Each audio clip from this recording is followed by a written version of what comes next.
아멘.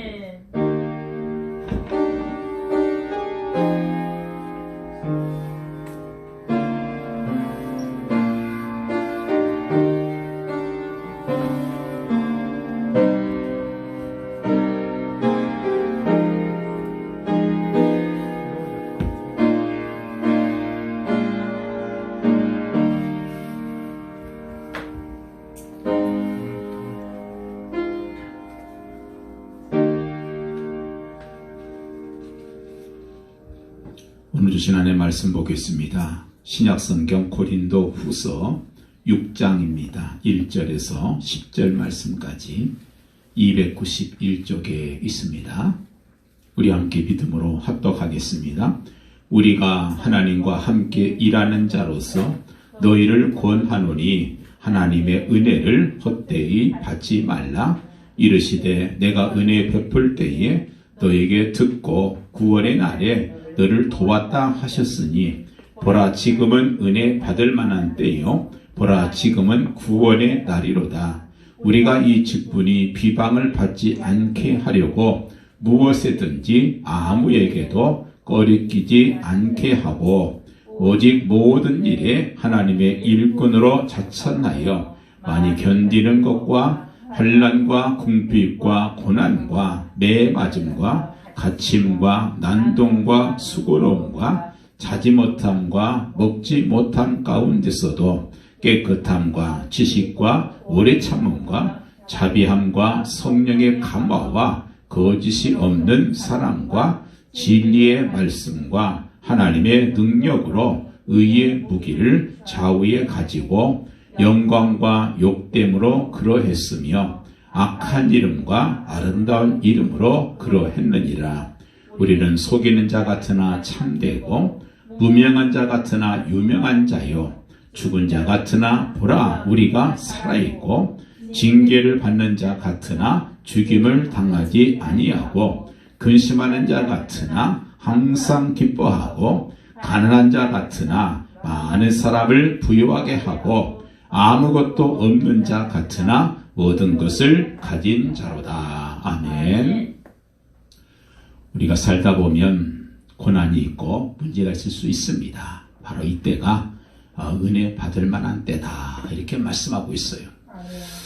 우리가 세상을 살다 보면 슬픈 일을 당할 때가 있지요.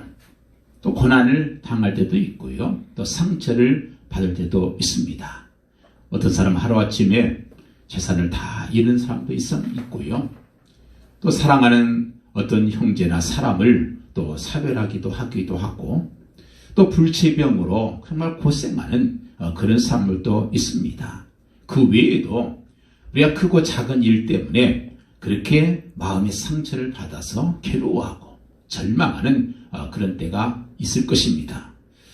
자, 이처럼 고난을 당하고 어려움 당했을 때에 그것을 받아들이는 자세에는 두 가지가 있습니다.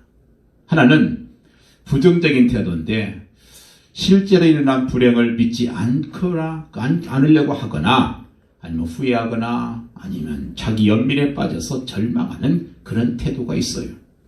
또 한 태도는 그 사건을 사실로 받아들이면서 거기에 집착하지 않습니다. 오히려 적극적으로 새로운 길을 모색하면서 신앙적으로 극복해가는 바로 그런 자세가 있습니다. 첫 번째 자세의 경우 대개 사람들은요, 이 세상에서 자기가 가장 불행한 사람을 생각합니다. 나는 세상에서 가장 불행한 사람이야. 불행을 잊어버리지 못하고 되씹으면서 자기가 당하고 있는 불행을 극대화시키고 그것이 자포자기가 되어서 술을 퍼마시거나 결국 자살로 모든 걸 끝내버리는 경우가 많습니다. 성경에 나타난 인물도 있죠. 대표적인 사람 두 사람 들으라고 하면 욥의 아내나 가룟 유다를 들 수 있겠습니다. 욥이 동방에서 가장 큰 부자였습니다. 하루아침에 다 잃어버리죠. 재산 잃고 자녀 잃고 그리고 건강도 잃어버립니다. 그리고 그 제에 앉아서 기어로 자기 몸을 긁고 있을 때에 그의 아내가 와서 한 말이 뭐예요? 당신이라도 당신의 순전을 지키겠습니까? 차라리 하나님 욕하고 죽어버리세요. 오직 가면 남편 보고 죽으라고 했겠어요. 갑자기 몰려든 불행 앞에서 너무 절망했고 거기서 헤어날 수가 없었던 거지. 예수를 팔아넘긴 가룟 유다도 마찬가지입니다. 자기가 한 일에 대한 결과를 보니까 너무 엄청난 거예요. 스스로를 자책합니다. 그리고 절망해요. 나는 지옥에 갈 수밖에 없겠구나. 스스로 절망해서 목숨을 끊고 맙니다. 여러분, 이 사탄의 계략이라고 하는 것은요, 인간들로 하여금 절망에서는 절대로 탈출구가 없다 하는 생각을 심어주는 것이 사탄의 전략입니다. 그래서 거기서 벗어나려고 하는 모든 의욕을 다 꺾어버리고 결국 멸망의 구렁텅이에서 빠져나오지 못하게 만드는 것이 바로 마귀의 전략이라는 것입니다. 그래서 우리는 이런 어려움을 있을 때, 불행을 만났을 때 우리가 조심할 것이 뭐냐면 이런 그 사단의 함정을 조심해야 돼요. 이와 달리 참 자기의 그 당한 불행이나 고난에서 좌절하지 않고 탈출해서 새로운 길을 찾아간 사람이 있습니다. 베드로는 가룟 유다와 비슷한 잘못했어요. 그렇지만 자기가 저지른 잘못에 집착하지 않고 곧 잊어버리고 부활하신 주님을 찾아가서 만납니다. 그래서 결국 그는 사도의 자리를 지킬 수 있었고 초대교회 지도자의 역할을 했던 것입니다. 이 사단이 우리에게 사단이 가져주는 절망의 그 벽, 이것은 굉장히 튼튼하고 아주 두텁고 어려운 것 같습니다. 그렇지만 막상 들춰보면 아무것도 아니에요. 우리가 생각하기 느끼는 게 그렇지만 전혀 그렇지 않다는 것이에요. 그래서 위대한 영혼들을 보게 되면 언제나 자기 앞에 당한 그 고난과 좌절에서 거기서 낙심하지 않고 새로운 희망의 길을 찾아가면서 개척해 간 사람들이 바로 우리의 믿음의 선배들이었어요. 오늘 본문 고린도후서 6장에 보면 사도 바울을 대표한 그런 사도들이 얼마나 극심한 고난을 당했던가 하는 것을 우리가 알 수가 있습니다. 극심한 환경 속에서 참고 매맞고 고개 갇히기도 하고 폭풍을 겪기도 하고 괴로운 노동을 하기도 하고 잠을 못 자고 굶주리기도 하고 그런 환난을 당하면서도 뭐라고 말씀하고 있습니까? 깨끗함과 지식과 오래 참음과 자비함과 성령의 감화와 거짓없는 사랑과 진리의 말씀과 하나님의 능력으로 살았다. 이렇게 말씀해요. 아멘. 여러분 보세요. 이 사도들은요, 육신적으로 봤을 때, 세상적으로 봤을 때 그들 어떤 사람들이요, 이름 없는 무명한 자고 정말 죽는 자와 비슷하고 벌 받는 자 같고 슬픔 당한 자 같고 가난한 자 같고 아무것도 없는 자 맞잖아요. 사실 그렇잖아요. 그런데 정작 이 사도 바울과 이 사도들은 자기 자신을 그렇게 평가하지 않았다는 거예요. 스스로 자기를 어떻게 평가하나 중요하잖아요. 뭐라고 자신을 평가합니까? 자기들은 유명한 자다. 나는 살아있는 자다. 나는 항상 기뻐하는 자다. 나는 많은 사람을 부유하게 하는 자다. 나는 모든 것을 가진 자다. 자기 스스로 그렇게 평가하고 있다는 거예요. 왜 이런 평가가 나올 수 있겠습니까? 자기 스스로를 육체로 판단하지 않고 영적으로 판단해서 그래요. 이들이야말로 자기들이 당하고 있는 환난의 그 상황 속에 좌절하지 않고 인내와 친절과 사랑과 능력으로 또 성령으로 영적인 세계를 개발해간 그런 사람들이 있다는 것입니다. 우리는 이런 영적인 우리 믿음의 선배들을 우리가 보아야 돼요. 어떻게 모든 불행과 고난을 극복할 수 있겠는가? 그 방법을 우리가 배워야 되는 것이죠. 첫 번째, 그들은 고난과 극심한 환난과 공경에서 변함없이 참았다. 그런 말씀이 나오죠. 참았다. 고난을 당할 때 원평하고 불평할 것인가? 그렇지 않으면 인내로서 참고 고난을 극복하고 새로운 길을 찾아야 할 것인가? 이건 내가 선택할 부분이에요. 많은 사람들이 불행을 당할 때에 남을 원망하죠. 그리고 불평합니다. 탄식하면서 그 불행을 되씹고 있는 거죠. 그러나 그것이 그 문제를 해결하는 데 얼마나 도움이 될까? 그게 도움이 되겠습니까? 프랑스 혁명사라고 하는 유명한 역사책이 있어요. 그 책을 쓰신 분이 토마스 칼라일인데, 이 칼라일의 친구 가운데서 유명한 철학자가 있는데 존 스튜어트 밀이라는 분이에요. 이 밀이란 사람이 플란서 혁명의 전말이라는 책을 저술하고 있었어요. 근데 마침 그때 자기 그 친한 칼라일이라는 그 친구가 불란서 혁명사를 다 썼다 하는 그런 소식을 듣게 돼요. 그래서 자기가 쓰는 책하고 연결되잖아요. 불란서 혁명사 그리고 불란서 혁명의 전말 그 후속편이나 비슷하니까 그 원고를 좀 빌려달라 그랬어요. 이 책 한 권 쓴다는 것이 얼마나 많은 각고의 고난과 그 어려움 속에 쓴 것이겠어요. 그렇지만 그렇게 정말 어렵게 쓴 책이지만 자기 그 친구가 빌려달라고 그러니까 우정 때문에 거절을 못하고 빌려주었어요. 그래서 그 스튜어트 밀은 열심히 그 책을 고마워하면서 그 원고를 읽으면서 이렇게 정리를 하고 있었던 거예요. 근데 어느 날 잠깐 밖에 산책하고 들어왔더니 그 원고책이 없어져 버린 거예요. 그래서 물었더니 하녀가 방을 청소하면서 뭐 다 낡아빠진 원고 뭉치가 있으니까 이거 쓰레기인가 보다 그러고 불쏘시개 써버렸다는 거예요.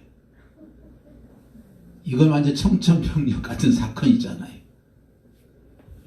이 밀은 정말 너무 어찌할 바를 몰라가지고 바로 이제 칼라일 찾아가서 그 사실을 100배 사죄하면서 얘기를 했어요. 이 칼라일이 뭐라고 말하냐면 여보게 밀 너무 걱정하지 말게. 그렇게 버린 거 어떻게 할 수 있겠는가. 그리고 오히려 그를 위로하고 그냥 원망 불평하지 않았다는 거예요. 그리고 그때부터 다시 또 처음부터 책을 쓰기 시작하는 거예요. 그래서 그 책을 2번 썼다는 거예요. 근데 한 번도 원망하지 않고 심지어 그 사실을 자기 친구 빌이 살아있는 동안에는 일체 이에 대해서 말하지 않다가 그가 죽고 나서 이 얘기를 했다는 거예요. 물론 2번째 썼으니까 더 멋진 작품이 나왔겠지요. 우리 2번째 할 것은 뭐냐면요. 고난을 당할 때 낙심하고 절망하는 대신에 오늘 말씀 보니까 뭐라고 했어요? 사도 바울은 고난을 당할 때에 진리의 말씀과 하나님의 능력으로 살았다 그랬어요. 진리의 말씀, 하나님을 온전히 의지하고 하나님의 언약을 붙들고 하나님의 능력을 의지하면서 그렇게 살았다. 이처럼 우리가 고난당할 때 낙심하고 좌절하는 대신에 하나님을 온전히 의지하게 되면 고난이 변하여 기쁨이 된다는 거예요. 여러분, 바울과 실라가 빌보 전도하다가 감옥에 갇히잖아요. 매 맞고 갇힙니다. 거기서 한 것이 우리가 아는 것처럼 찬송과 기도였죠. 근데 지진이 나고 옥문이 열리면서 수갑과 착고가 풀렸다고 그랬어요. 이것이 바로 고난을 맞이해드리는 우리 믿음의 사람의 방법이라는 것입니다. 슬퍼하고 낙심하는 것이 아니라 오히려 찬송하고 기도할 때 그 고난이 변해서 기쁨이 되고 새로운 삶의 길이 열리는 출구가 되는 거지요. 요셉이 형들의 시기로 애굽에 팔려가서 보디발의 장군의 집에 노예로 들어갔다가 누명 쓰고 감옥에서 살았는데 적어도 학계에 따르게 되면 10여 년 동안은 감옥에 있었다. 이렇게 얘기를 해요. 그렇지만 그 속에서 그는 절망했단 말이 한마디도 없어요. 체념했단 말도 없어요. 오직 살아계신 하나님을 의지하면서 견뎠던 것을 우리가 볼 수 있는데 성경 말씀이 뭐라 기록하고 있냐? 여호와께서 요셉과 함께 하셨다. 아멘. 그리고 여호와께서 그의 범사에 형통하게 하셨다. 이 말씀이 있어요. 여호와께서 함께 했다는 것은 뭐예요? 절망하지 않았다는 거잖아요. 오히려 하나님을 의지하고 하나님의 능력 바라보면서 하나님의 말씀 언약 붙들었다 그 말 아니겠어요? 결국 후에 어떻게 됩니까? 바로 왕의 꿈을 해몽해주고 그리고 총리 대신 되는 자리가 차지하게 된 것이죠. 여러분 우리가 할 것이 뭐예요? 불행을 만났을 때 고난을 당했을 때 할 것이 뭐냐면 진리의 언약의 말씀 붙잡아야 돼요. 왜냐 이것은 천하가 다 없어져도 1.1에도 없어지지 않을 말씀이잖아요. 약속이잖아요. 그리고 더 중요한 것은 하나님의 능력 의지하지요. 하나님의 능력. 반드시 하나님께서 우리 앞길을 형통하게 하실 것입니다. 우리가 고난을 만났을 때는 영적으로 뒤집어서 그것을 기쁨으로 바꾸는 것이 우리 믿음의 사람들의 자세예요. 문제를 목적으로 바꾸고 적을 친구로 만들고 상처를 영광으로 그 흔적을 바꾸는 거예요. 오늘 말씀 보세요. 사도들을 육체적으로 봤을 때 이름 없는 자, 죽은 자, 슬픔을 당한 자, 가난한 자, 아무것도 없는 자. 근데 바울은 이것을 완전히 영적으로 뒤집어 놔버려요. 유명한 자요, 살아있는 자요, 늘 기뻐하는 자요, 많은 사람을 부유하게 하는 자요, 모든 사람을 가진 자로다. 이렇게 말씀해요. 세상의 모든 만사는 그렇습니다. 보는 시각에 따라 완전히 달라요. 보는 눈에 따라 달라지는 것이에요. 제가 아는 분이요. 아들이 둘이 있는데 큰아들은 모범생으로 열심히 공부를 참 잘했어요. 근데 둘째 아들은요. 공부는 안 하고 맨날 게임만 하고 있었어요. 저는 어떻게 될까 걱정을 하고 맨날 혼내키고 그랬는데 이제 장성해서 어른이 돼가지고 큰애는 공무원이 돼가지고 월급쟁이로 잘 살고 있고 동생은 게임 프로그래머가 돼가지고 한 달 월급이 뭐 연봉이 1억이 넘고 그래가지고 아버지 차도 사주고 용돈도 많이 주고 그럴 줄 몰랐다는 거예요. 보는 시각이 다른 거예요. 내가 어떻게 보느냐.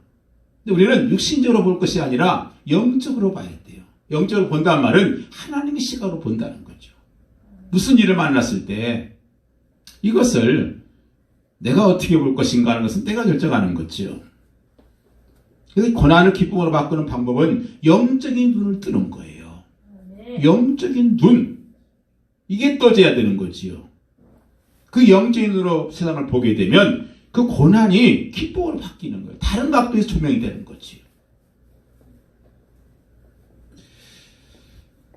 소경이 된 한 소녀의 고백이 있습니다. 그의 고백이 이런 거예요. 나는 2년 전에 시력을 잃고 맹이 되었습니다. 그 후에 내가 깨달은 사실이 하나 있습니다. 나는 우리 인간에게 가장 불행한 사고 방식은 바로 우리의 시력에서 온다는 사실을 느끼게 되었습니다. 내가 돈이 벌기 전에는 다른 사람들이 값비싼 옷을 입고 다니는 것을 보면 나의 누추한 옷으로 인하여 적지 않게 불만을 품고 있었습니다. 또 예쁜 사람들을 볼 때에 내가 그렇게 예쁘지 못한 것을 한탄하였지요. 그런데 나는 우리 인간에게 가장 큰 기쁨을 주는 생각은 어두운 가운데 보지 못하는 가운데 생겨나는 것임을 깨달았습니다. 사람들은 사랑하는 사람과 키스를 할 때 눈을 감지요. 또 부드러운 음악을 감상할 때도 눈을 감게 됩니다. 하나님과 대화할 때도 눈을 감습니다. 나는 눈으로 보지는 못하나 나의 삶의 기쁨을 모두 구가하고 있습니다. 참 감동적인 고백이죠. 참 불행한 사건이죠. 눈을 먼다는 거. 근데 그것을, 그 고난을 기쁨으로 이 소녀는 바꿨다는 거예요. 전혀 알지 못하던 세계를 바라보면서 기쁨을 간직하는 그런 모습으로 바뀐 거예요.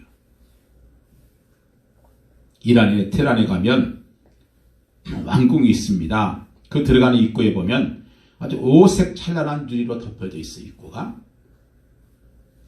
그래서 그 눈이 아주 번쩍번쩍 빛납니다. 이 둥근 천정과 벽에 기둥들이 모두가 다 유리가 아닌 다이아몬드로 덮인 것처럼 그렇게 느끼게 만드는 거예요. 그것은 모두가 조그마한 유리 조각들인 거예요. 유리 조각들이 쫙 붙어 있는데 이것이 빛을 막 다양각도로, 각 다양각도로 이게 반사시키면서 마치 그 수많은 작은 거울들이 빛을 반사하고 있어서 오색 무지개 빛으로 그렇게 보인다는 거예요. 그런데 그렇게 되게 된 내막이 있다는 거예요. 왕궁이 설계되었을 때에 건축가들은 문에 입힐 거울을 파리로 주문했답니다. 그랬는데 그 거울이 도착했는데 이게 많이 부서진 거예요. 한두 조각이 난 게 아닙니다. 그래서 그냥 버려야 되겠다 하고 버리려고 하는데 한 지혜로운 사람이 제안한 거예요. 차라리 이 조각을 더 잘게 잘라서 그거를 마치 모자이크처럼 붙이면 어떨까요? 그래서 그거를 나머지 것도 잘 짜게 해가지고 그거를 조금 붙였더니 그런 작품이 나왔다는 거예요. 깨어져서 아름다운 곳이 있어요. 사람들은 깨어지면 망했다고 그래요. 깨어져서 아름다워진 거지. 여러분 상처가 있습니까? 그거 하나님께 맡기면 하나님께서 그걸 뒤집어 놓으실 거예요. 그걸 뒤집어서 상처 대신에 영광으로 빛나게 만드신다는 거예요. 깨어져 버린 유리 조각을 다이아몬드로 바꿀 수 있는, 볼 수 있는 그런 눈을 가져야 돼요. 그러면 전혀 새로운 삶의 차원을 보게 될 것입니다. 나의 인생이 깨어져 버린 유리 조각 같다. 이렇게 느낀다 할지라도 절망하거나 포기하지 말고 하나님께 맡기고 하나님의 시각으로 보게 되면, 영적인 시각으로 보게 되면 하나님께서는 깨어진 나의 인생의 조각들을 주워 모아서 전혀 새롭고 찬란한 그런 생애로 만들어 가시는 것입니다. 우리가 살아가는 삶의 길에는 어쩌면 고난은 필연적인 것이라고 말할 수 있겠습니다. 다만 우리가 그것을 어떻게 받아들이냐, 이것이 문제예요. 부정적으로 받아들여서 자기 생애를 파멸로 이끌 것이냐, 아니면 적극적으로 그 고난을 파헤쳐 나가서 새로운 삶을 창조하느냐, 바로 이것이 문제라는 거예요. 이제 우리는 원망과 불평 대신에 인내로 기다리고 천념하기 전에 하나님을 온전히 바라보고 그의 도우심을 바라게 되면 하나님께서는 우리 고난을 기쁨을 바꿔주시고 우리 생속의 놀라운 기적의 역사를 일으켜 가실 것입니다. 우리 인간의 짐승과 다른 게 뭐겠어요? 짐승은 새로운 걸 만들지 못해요. 늘 인간은요, 새로운 것을 추구하고 그걸 구성하고 만들어낼 수 있는 그런 지혜의 힘이 있어요. 이게 인간이 귀중한 거예요. 우리 인간은 하나님께서 주시는 재료를 가지고 하나님이 주신 지력과 통찰력과 상상력을 동원해서 새로운 가치를 창조하는 것이 우리 인간 아니겠어요? 이런 위대한 예술가들은 보면 변변치 못한 그런 재료를 가지고 아름다운 작품을 만들어갑니다. 조각가들, 음악가들, 화가들 보면은 별거 없어요. 시인들 보세요. 우리는 그냥 보고 아름답다, 슬프다 이 정도인데 그분들은 우리가 쓰는 그 일상적인 용어를 가지고 멋있는 작품을 만들어요.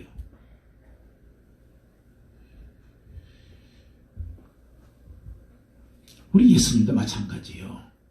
그 예수님의 생애를 보면은 예수님의 그 생활을 보면은 예수님께서는 인간의 영적인 반면에서 위대한 작품을 만드신 분이라 그렇게 말할 수 있어요. 아멘. 예를 들어 보십니다. 예수님이 십자가에 못 박히셨어요. 원래 십자가가 뭡니까? 사형틀이잖아요. 처참한 사형틀. 그래서 어떤 황제는요, 이 십자가 사형틀에 대해서 밥 먹는 데 얘기하면 사형을 시켜버렸어요. 죽여버렸어요. 그 징그러운 걸 어떻게. 그런데 예수님께서 십자가에서 달려서 인류의 죄를 대속하는 대속의 표가 되도록 만든 사람부터로부터 이 십자가는 인류의 소망의 상징이 되어버려요. 부끄러운 십자가를 변화시켜서 영광의 십자가로 만드신 분, 재창조죠. 이게 예수님이에요.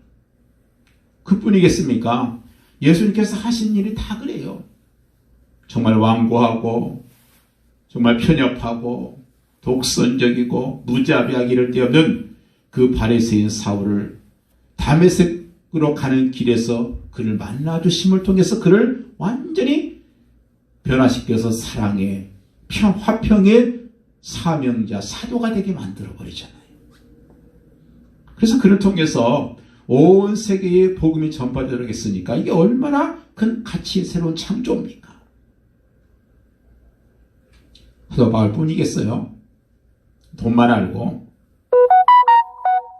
자기 민족도 모르던 민족의 반역자 삭개오 세리 그를 불러서 자기 재산의 절반을 팔아서 가난한 사람에게 줄 수 있는 그런 사람, 자기가 토색한 것에 4배를 갚아주겠다고 하는 그런 사람을 만들어버렸으니 얼마나 큰 새로운 가치 창조입니까?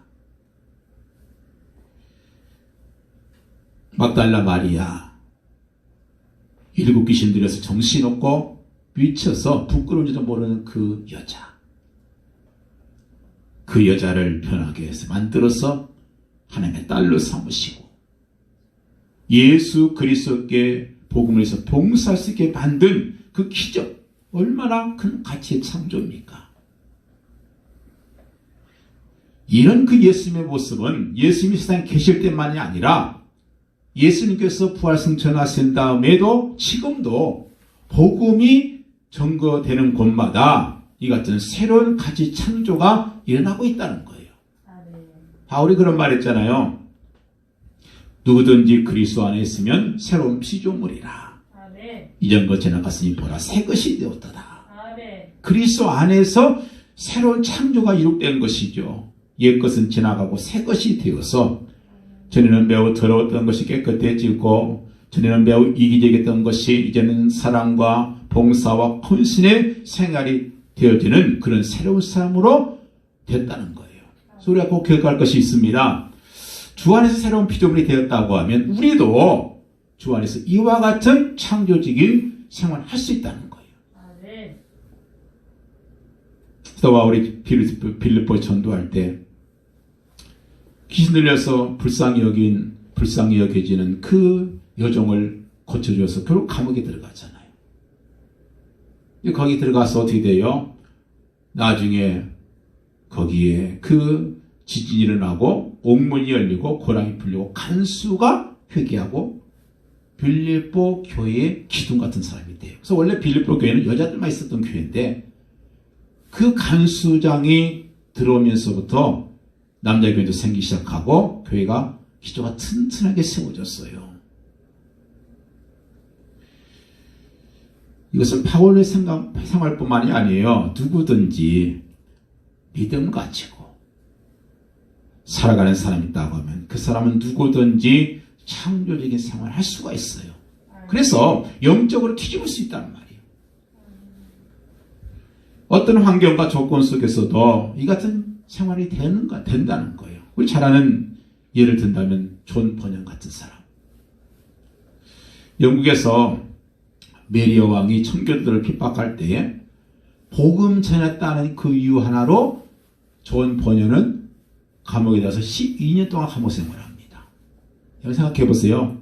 12년 동안 억울하게 감옥 생활한다. 그게 썩는 생활이잖아요. 그 썩을 수밖에 없는 그 생활 속에서 존 번영이 한 것이 뭐예요? 거기에서 성경 다음으로 많이 읽겠다는 천리협정을 창조해 나가잖아요. 사실 우리도 마찬가지예요. 그리스도 안에 있게 되면 어떤 환경 가운데든 창조적인 생활을 할 수 있습니다. 역경, 실패, 질병, 고통의 문제가 아니에요. 이런 재료 가지고 어떻게 위대한 작품을 만들 수 있는가, 이게 문제란 말이에요. 하나님께 내게 주신 모든 것, 그것이 역경이든 고난이든 환난이든 핍박이든 그것이 내게 주신 하나님의 재료라는 거예요. 혹시야 여러분 가운데서 하나님께 나를 사랑하시지 않는가, 버리셨는가, 그렇게 생각이 될 수도 있지 않습니까?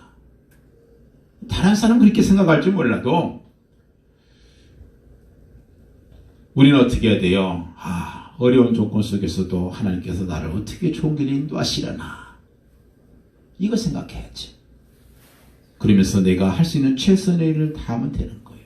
그때에 지각밖에 넘치는 좋은 길로 인도심을 체험하게 된다는 것입니다. 이것이 주님 안에서 사는 사람들의 공통적인 그런 대답 아니겠어요? 요셉을 보세요. 그의 억울한 사정, 고통스러운 사정, 이 모든 것이 바로 우리가 받는 재료라는 것입니다. 하나님께서 요셉에게 말씀하고 있는 거예요. 너는 이걸 가지고 뭔가 좀 해봐라는 거예요. 이걸 가지고 뭐 해봐라.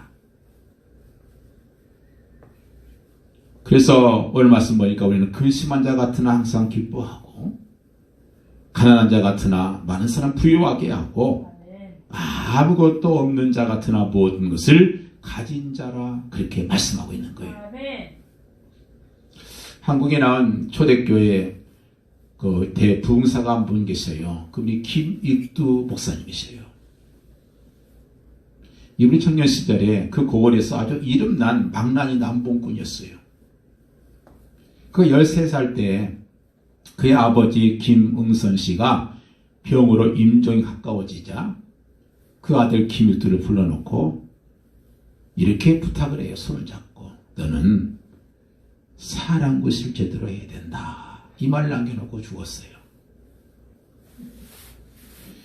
그래서 이 16세가 됐을 때 서울에 올라와서 과거에 응시를 합니다. 근데 낙방을 해요. 다시 고향으로 내려가요. 그래서 17살 때 결혼하고요. 조그마한 가게를 차립니다. 이 사춘기, 17살이면 사춘기잖아요. 이때 그가 인생에 고민하는 거예요. 사춘기로 고민하는데, 인간은 무엇 때문에 사는가? 어째서 누구나 죽어야 되는가? 죽으면 어떻게 되는가? 이 고민을 하면서 이제 이 문제에 대한 해결을 찾기 위해서 동학을 숭상해 보기도 하고, 불교에 기위해 보기도 하고, 그런데 만족하지 못하는 방황이 계속되는 거예요. 그러다가 20살 되었을 때 그 유혹의 마귀가 찾아듭니다. 그래서 그때부터 김익두는 이제 쥐석잡기에 빠지고 불황당으로 전략을 하기 시작해요. 그래서 본래 이 김익두가 굉장히 미남이었대요. 근데 언변이 또 기가 막히대요. 그러다 보니까 이게 그 화류계에서는요 아주 크게 환영받아서 미남 김익두를 놔두고 누구를 따르랴, 그 정도의 소문이 있었다는 거예요. 이런 그 김익두의 방종은 날로 더 더해져 갑니다. 그러다가 술에 취해 거리를 두르면서 행인들에게 괜히 듣잡아서 싸움판을 벌리고, 그러다가 그에게 이제 안악의 호랑이라는 별명이 붙어요. 그 장날이 되면 의뢰에 나타납니다. 그래서 공짜술 뺏어먹고요. 시비를 걸 생패를 부리고 술에 만취하게 되면 길바닥에 딱 누워가지고 아무도 그를 못 지나가게 해요. 길도 길지도 않은데, 여러분 생각해보세요. 시장바닥 그 길이 좁잖아요. 근데 거기에 딱 버티고 누워있는 거예요. 그 넘어가면 죽여버리는 거예요.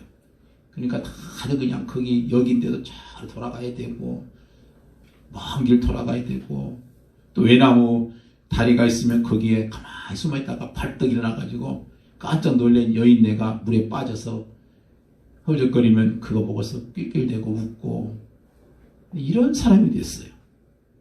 그렇지만 이런 그 안악의 호랑이에게도 갈등이 있었던 거예요. 술이 안 들어갔을 때는 이 마음속에 마음의 가책이 오고 회의가 차고, 그래서 내가 이를처럼 인생을 술과 나쁜 짓 행패로 끝난다면 무엇 때문에 내가 태어났을까, 이런 생각도 듭니다. 그래서 그때는 어떨 때는 길가에 신음하고 있는 문둥이를 나병 환자를 업어서 집에 데려다주다가 돌봐주기도 하고 그런 일이 했다는 거예요. 그러다가 어느 날 김익두가 믿음이 덕실한 교인 박태환의 인도로 처음 교회를 나갑니다. 그리고 교회를 그때 황해도에는 유대인 피등 목사가 선교사로 활동을 하고 있었는데 한 50명쯤 모이는 교회가 이미 세워져 있었습니다. 근데 이 단상에 지방 순회길에서 돌아온 그런 지방에서 순회길을 쭉 이렇게 도는 그런 평양에 있는 소안론 목사가 설교를 하게 됐어요, 그날. 근데 그분의 설교 제목이 뭐냐면 영생이란 제목이었어요. 그 고민했던 거잖아요, 영생. 그 말씀을 듣고요. 그가 귀가 번쩍 뛰어서 새 출발하게 돼서 그가 훗날 한국교회의 대부흥사가 됐던 거예요. 여러분, 그런 망나니도 그리스도 만나니까 뭐요? 재창조가 되잖아요. 바울은 정말 대단한 선교사입니다. 굉장히 위대한 신앙인이죠. 복음 전한 일에 있어서 헌신한 사람입니다. 그렇지만 그에게도 많은 어려움이 있었던 거예요. 오늘 말씀이니까 18가지 괴로움이 있었어요. 근데 그걸 어떻게 이겼던가? 거기는 바울이 그것을 이기는 모든 문제를 해결하는 열쇠 몇 가지가 있는데, 그 첫 번째가 뭐냐면 1절에 나와요. 하나님과 함께 일하는 자로서, 이 말하고 있어요. 하나님과 함께 일하는 자로서. 친구와 동업하다, 사람과 동업하다가 망한 사람도 있고 배신당한 사람도 있습니다만은 하나님을 통일자로 삼게 되면 얼마나 든든하겠어요. 우리가 하나님과 함께 일하는 자로서 너에게 권한다. 중요한 말이에요. 하나님과 함께 일하는 자. 우리가 하나님 믿는다는 말이 뭐겠어요?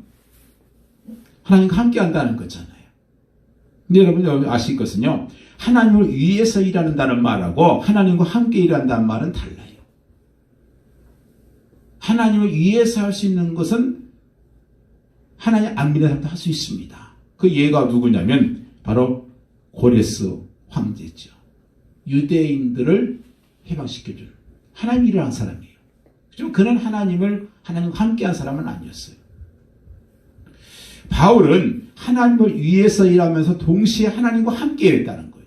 이게 중요합니다. 하나님과 함께 일했을 때 때로는 이루어할 수 있는 어려움도 행하게 되어 있습니다. 그렇지만 그가 믿는 게 있어서요. 하나님께서는 모든 것을 합력하여 선의로 줄 것을 믿는다.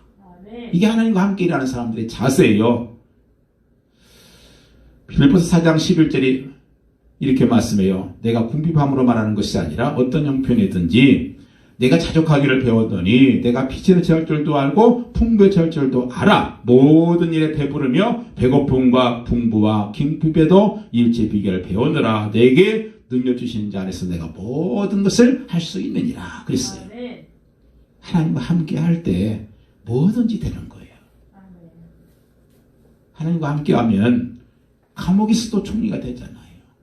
우리 주님께서 제자를 부르실 때 마가복음 3장 13절에 이렇게 말씀해요. 또 산에 오르사 자기의 오라는 자들을 부르시니 나온지라. 14절 보니까 이에 12를 세웠으니 이는 자기와 함께 있게 하시고, 하나님께서, 예수님께서 자기와 함께 하시기 위해서 저들을 불렀다는 것이고, 또 보내사 전도도 하며 귀신을 내어쫓는 권세도 있게 하려 함이라. 그게 말씀이에요.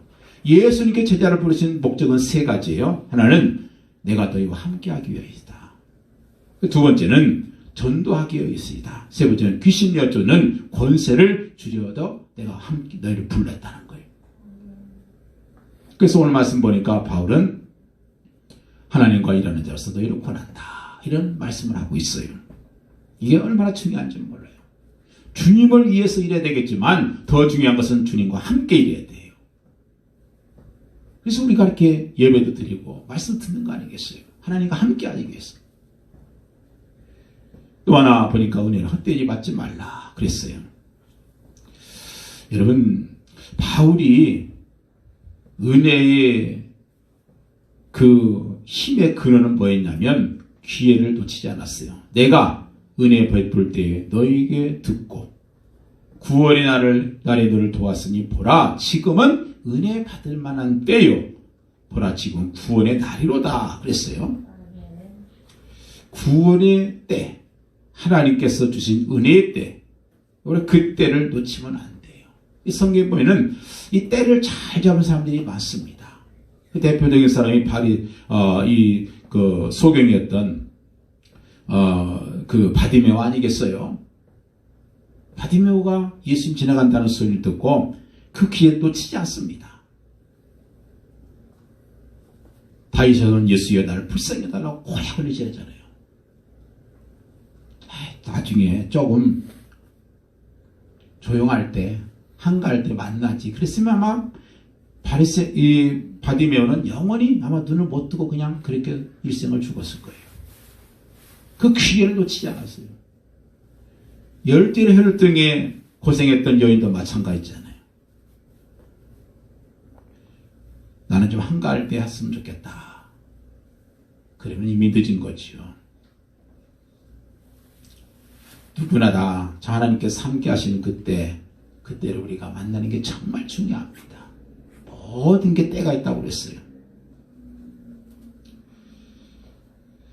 우리가 세상을 살아가면서 당하게 되는 환난이나 실패, 또 고통, 반가운 일은 아니에요.